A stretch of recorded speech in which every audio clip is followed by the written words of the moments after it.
श्री स्वामी समर्थ. मौनाचे अगणित फायदे तुम्हाला माहिती आहेत का? मौनाचे आध्यात्मिक, कौटुंबिक महत्त्व या व्हिडिओमध्ये सांगितलेले आहे. त्यामुळे हा अभ्यासपूर्ण व्हिडिओ स्किप न करता शेवटपर्यंत पहा.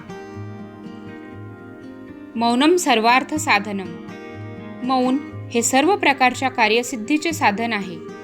योग्य वेळी योग्य मौन पाळता आले तर अनेक समस्या टाळता येतात, नाती जपता येतात आणि मनालाही शांतता लाभते.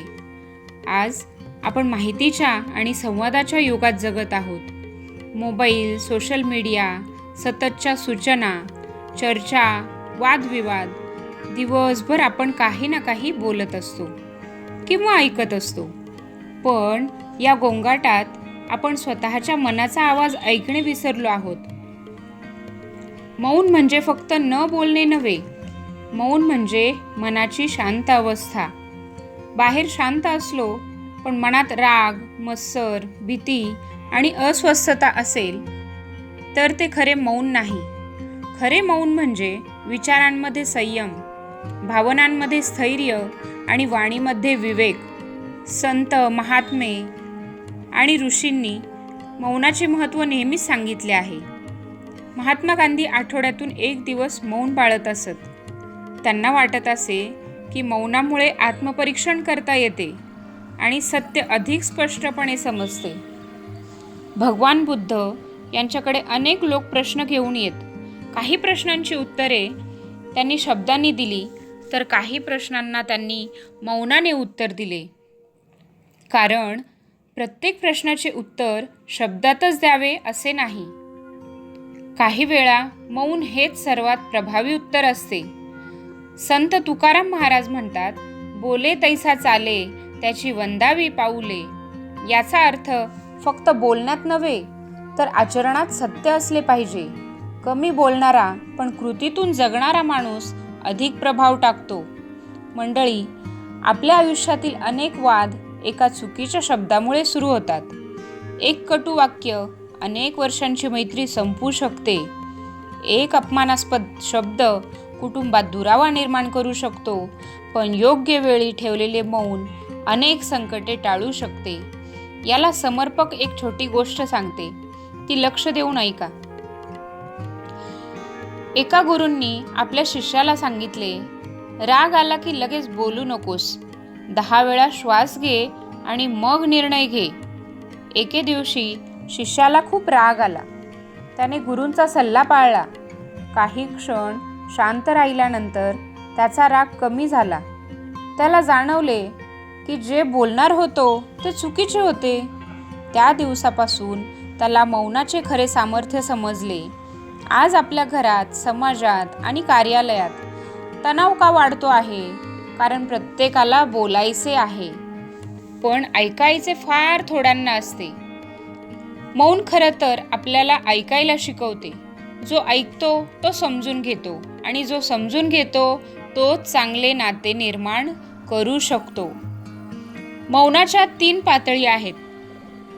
एक आहे जिभेचे मौन, मनाचे मौन आणि अहंकाराचे मौन. आपण अनेकदा शांत बसतो पण मन मात्र सतत धावत असते.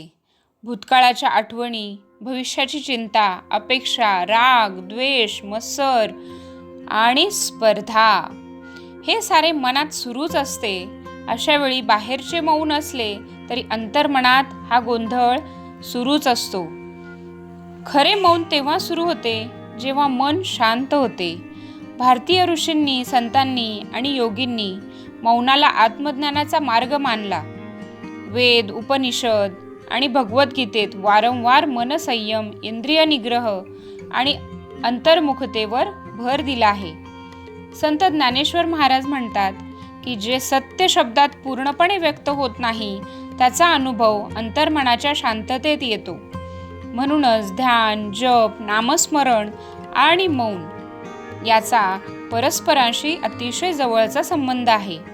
अध्यात्म सांगते की जेव्हा मन शांत होते तेव्हा विवेक जागृत होतो, राग कमी होतो, लोभ कमी होतो, मत्सर कमी होतो आणि करुणा वाढते.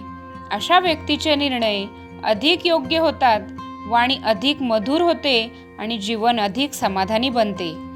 परंतु येथे एक गोष्ट लक्षात ठेवली पाहिजे. मौन म्हणजे जगापासून पळ काढणे नव्हे. मौन म्हणजे स्वतःला अधिक सजग बनवणे. जीवनातील जबाबदाऱ्या पार पाडताना मन शांत ठेवणे हीच खरी साधना आहे. भगवद्गीतेत भगवान श्रीकृष्ण अर्जुनाला युद्धभूमीत ज्ञान देतात. त्यांनी अर्जुनाला संसार सोडायला सांगितले नाही, तर अंतर्मन स्थिर ठेवून कर्तव्य करण्याचा संदेश दिला. यावरून कळते की आध्यात्मिक मौन म्हणजे परिस्थितीपासून दूर जाणे नव्हे, तर परिस्थितीत राहूनही मन स्थिर ठेवले पाहिजे. अनेकदा विद्यार्थ्यांच्या जीवनातही मौन खूप महत्त्वाचे ठरते. अभ्यास करताना मन शांत असेल तर लक्ष केंद्रित होते. परीक्षा देताना घाबरण्याऐवजी मन स्थिर ठेवले तर योग्य उत्तरे आठवतात.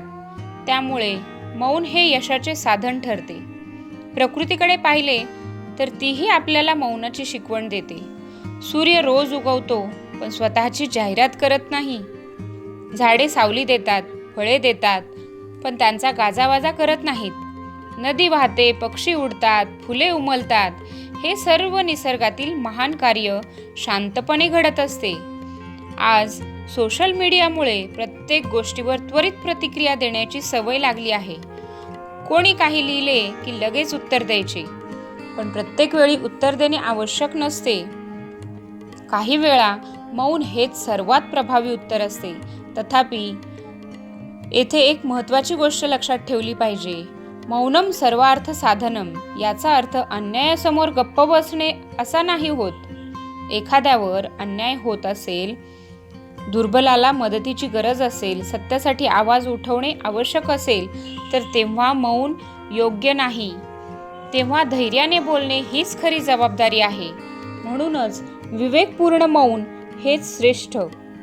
कधी बोलायचे आणि कधी शांत राहायचे हे ज्याला कळते तोच खऱ्या अर्थाने बुद्धिमान असतो.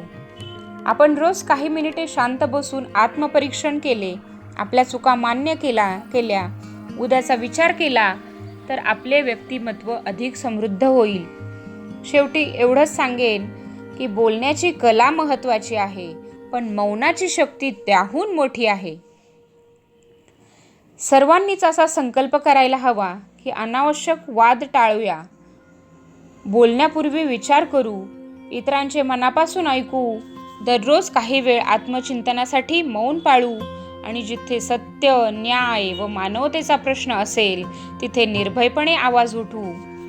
व्हिडिओ थोडा मोठा असेल, पण मौनाची अभ्यासपूर्ण माहिती तुमच्यापर्यंत पोहोचावी हाच शुद्ध हेतू आहे. अशाच आध्यात्मिक चांगल्या विचारांची साथ देण्यासाठी आपल्या चॅनलला सबस्क्राईब करा आणि व्हिडिओ जास्त व्यक्तींपर्यंत, योग्य व्यक्तींपर्यंत नक्की पोहोचवा. श्री स्वामी समर्थ. श्री स्वामी समर्थ.